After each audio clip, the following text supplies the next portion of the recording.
मेरी सहयोगी पूनम है। मैं चाहूंगा कि पूनम भी इस विषय पे अपनी बात रखें। आप सभी को नमस्ते। आज का हमारा विषय है आस्था या अंधविश्वास। आज हम सोशल मीडिया के ज़माने में जी रहे हैं। मैं भी फ़ोन चलाती हूँ, सोशल मीडिया से जुड़ी हुई हूँ। फ़ोन खोलते ही मेरे सामने एक पोस्ट आता है। यदि आपने इस पिक्चर को लाइक नहीं किया तो आज रात तक आपके सामने ये दुर्घटना घटित होने वाली है।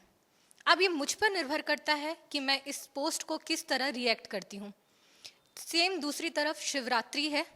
मैं शिव जी की भक्त हूँ, तो मैं शिव जी का स्टेटस या उनकी फ़ोटो स्टेटस में लगाकर ओम नमः शिवाय ये लिखती हूँ।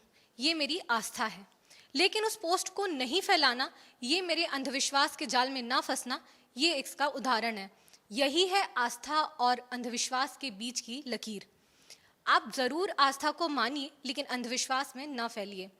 अगर हम इस पूरे परिप्रेक्ष्य को अच्छी तरीके से देखें तो आस्था और अंधविश्वास केवल अभी की बात नहीं है। ये सदियों पुरानी भारतीय परंपरा से हमें मिली हुई है। अगर हम बात करें अंधविश्वास की, तो हमारे सामने ऐसी कई घटनाएं हैं जो लोगों की हत्या, आत्महत्या जैसे वृहद रूप में ये मौजूद, मतलब हमारे सामने आई हुई है।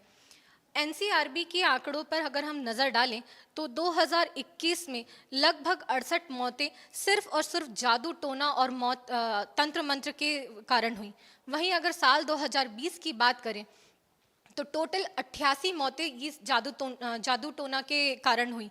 तो ये जो हत्याएं हैं ये अचानक से तो नहीं हुई हैं। ये कई हमारे सामने ये मामले आए हैं जो इस पर हमें बताते हैं कि अब इनसे उबरना चाहिए। लेकिन दूसरी ओर हमारी भारतीय जो न्याय संहिता है वो इसके ऊपर कितनी मजबूत रूप से कार्य कर रही है, ये भी हमें देखना होगा। हमारी न्याय संहिता में ऐसा एक भी कोई कानून हमारे सामने मौजूद नहीं है जो इस पर कार्य करे। अगर मैं भारतीय न्याय संहिता की बात कर रही हूँ तो यहाँ पर निश्चित रूप से कुछ न कुछ इन्होंने प्रावधान किए हैं। अगर हम औषधि एवं चमत्कारिक अधिनियम 1954 की बात करें तो इसमें दंडात्मक प्रावधान किए गए हैं। यदि आपने ये कर्मकांड किया या आपने इस अंधविश्वास को फैलाने पर काम किया तो आपको 1000 रुपये का जुर्माना बिहार राज्य में। इसे अगर इसकी प्रवृत्ति या प्रकृति थोड़ी सी बड़ी हुई तो आपको 2000 रुपये का जुर्माना। टोनही प्रताड़ना अधिनियम की भी बात करूँ, जैसे छत्तीसगढ़ की बात कर रहे हैं, छत्तीसगढ़ एक ऐसा राज्य है जो सबसे ज़्यादा अंधविश्वास से प्रभावित है और आज हम उसी राज्य में बैठकर ये परिचर्चा कर रहे हैं। तो निश्चित तौर पर ये हमें देखना होगा कि कैसे इस अंधविश्वास को दूर करें कि लोग आस्था के साथ खिलवाड़ ना कर सकें। टोनही प्रताड़ना अधिनियम में भी कुछ यहाँ पर कानूनी प्रावधान किए गए हैं, लेकिन उन सभी की प्रवृत्ति दंडात्मक है। लेकिन हम सभी को ये सोचना होगा कि जो अंधविश्वास की कहानी है ये दंडात्मक प्रावधानों पर नहीं चलती। हमें जब तक इस पर वैचारिक रूप से कार्य नहीं करेंगे तब तक इसे हम बदल नहीं सकते हैं।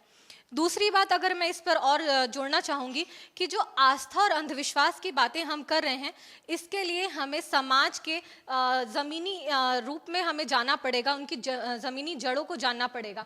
ये सिर्फ हम अनपढ़ लोगों की बात नहीं कर रहे हैं कि जो पढ़े लिखे नहीं हैं। मैं ऐसे कुछ लोगों को जानती हूँ और कुछ ऐसी घटनाओं का जिक्र करना चाहूँगी।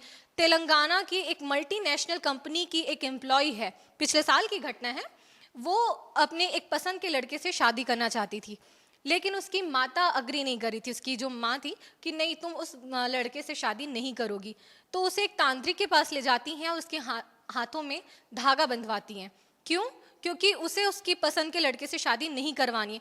तो ये सब चीज़ें अगर हम बोले कि गांव में व्याप्त है तो कहीं ना कहीं शहरों में भी इसका फल हमें देखने को मिल रहा है। इस पर हमें ध्यान देना होगा कि किस तरीके से इसको हम सुधार सकते हैं, और एनसीआरबी के आंकड़े जो कह रहे हैं इस पर भी हमें गंभीर विमर्श करने की आवश्यकता है।